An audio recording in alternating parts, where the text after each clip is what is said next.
भारत के पश्चिमी घाट को मंडित करने वाले महासागर के किनारे खड़े होकर मैं यह भविष्यवाणी करने का साहस करता हूं।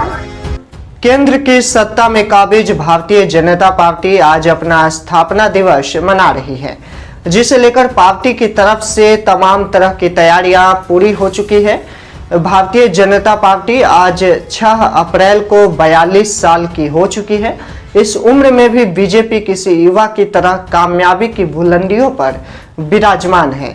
आज जिस मुकाम पर बीजेपी की पहचान है, उसका सफर शून्य से होकर वर्तमान में प्रभावशाली पार्टी के रूप में देश भर में उभरा हुआ है।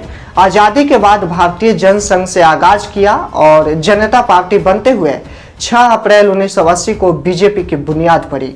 ऐसे में हम बीजेपी की वो प्रमुख बातें बताएंगे जिसे आपको जानना चाहिए। नमस्कार, एबी न्यूज के साथ मैं दिवाकर पांडे। बीजेपी का मौजूदा चुनाव चिन्ह कमल का फूल है, जबकि भारतीय जनसंघ का चुनाव निशान दीपक हुआ करता था।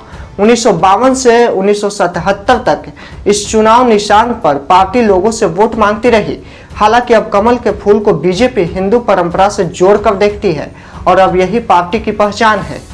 दूसरी बात, आरएसएस को बीजेपी का मातृ संगठन माना जाता है। बीजेपी के ज्यादातर नेता आरएसएस से जुड़े हुए हैं। बीजेपी के संगठन मंत्री के पद पर हमेशा से आरएसएस से जुड़ा हुआ व्यक्ति को रखा जाता है। बीजेपी के केंद्रीय संगठन से लेकर प्रदेश और जिले संगठन में इसी प्रक्रिया को अपनाया जाता है। 1989 में कांग्रेस को सत्ता में आने से रोकने के लिए बीजेपी और वाम मोर्चा एक साथ आए। बीजेपी और लेफ्ट ने वीपी सिंह के नेतृत्व वाली जनता दल को समर्थन दिया, लेकिन दोनों ही दल सरकार में शामिल नहीं हुए।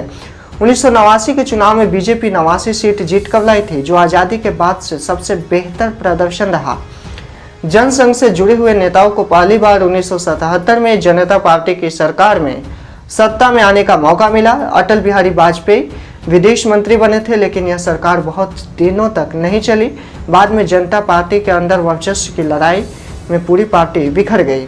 साल 1996 में चुनाव में बीजेपी लोकसभा में सबसे बड़ी पार्टी बनकर उभरी। तब भारत के राष्ट्रपति ने बीजेपी को सरकार बनाने के लिए आमंत्रित किया। हालांकि बीजेपी सरकार कुछ दिनों में ही गिर गई। 1998 में बीजेपी ने अपने सहयोगी दलों के साथ मिलकर केंद्र में सरकार बनाई। अटल बिहारी वाजपेयी प्रधानमंत्री बने, लेकिन महज 13 दिन बाद उन्हें इस्तीफा देना पड़ा। बिहार में लालू प्रसाद यादव जब पहली बार 1990 में मुख्यमंत्री बने थे, उस समय लालू यादव बीजेपी के समर्थन से सीएम की कुर्सी पर विराजमान हुए थे। 1990 के चुनाव में बिहार विधानसभा में बीजेपी के 39 विधायक जीत कर आए थे। बीजेपी के इन्हीं विधायकों के सहयोग के दम पर लालू यादव पहली बार सीएम बने।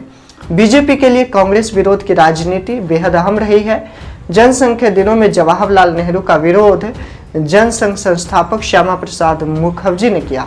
इसके इमरजेंसी के दौर में जनता पार्टी से अटल बिहारी वाजपेयी और लाल कृष्ण आडवाणी इंदिरा गांधी के विरोध में रहे। इंदिरा गांधी के बाद जब राजीव गांधी की सरकार बनी, तब बीजेपी ने कांग्रेस विरोध के सुर को तेज करते हुए उसे परिवारवाद और भ्रष्टाचार के मुद्दे में घेरा। बीजेपी छोड़कर अपनी पार्टी बनाने और दूसरे पार्टी में गए नेता सफल नहीं रहे।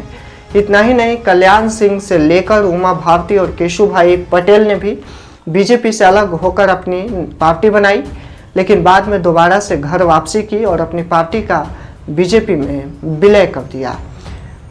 बीजेपी ज्यादातर मुख्यमंत्री अपने कैडर से आए नेताओं को ही बनाती है।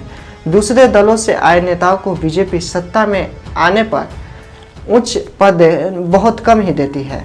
अटल बिहारी वाजपेयी से लेकर जेपी नड्डा तक जिन लोगों ने भी बीजेपी की कमान संभाली, उसमें बंगारू लक्ष्मण एकलौते नेता थे जो दलित समुदाय से थे। साल 2000 में दक्षिण के दलित बंगारू को अध्यक्ष बनाया गया, लेकिन तहलका प्रकरण में उनका नाम आने के बाद फरवरी 2001 में उन्हें इस्तीफा देना पड़ा।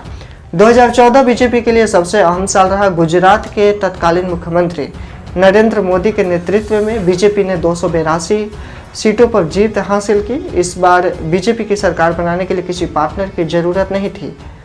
नरेंद्र मोदी ने पहली बार लोकसभा चुनाव लड़ा और प्रधानमंत्री की कुर्सी तक पहुंचे। ऐसे ही तमाम बड़ी जानकारी हम आप तक पहुंचाते रहेंगे। देखते रहिए एबी न्यूज।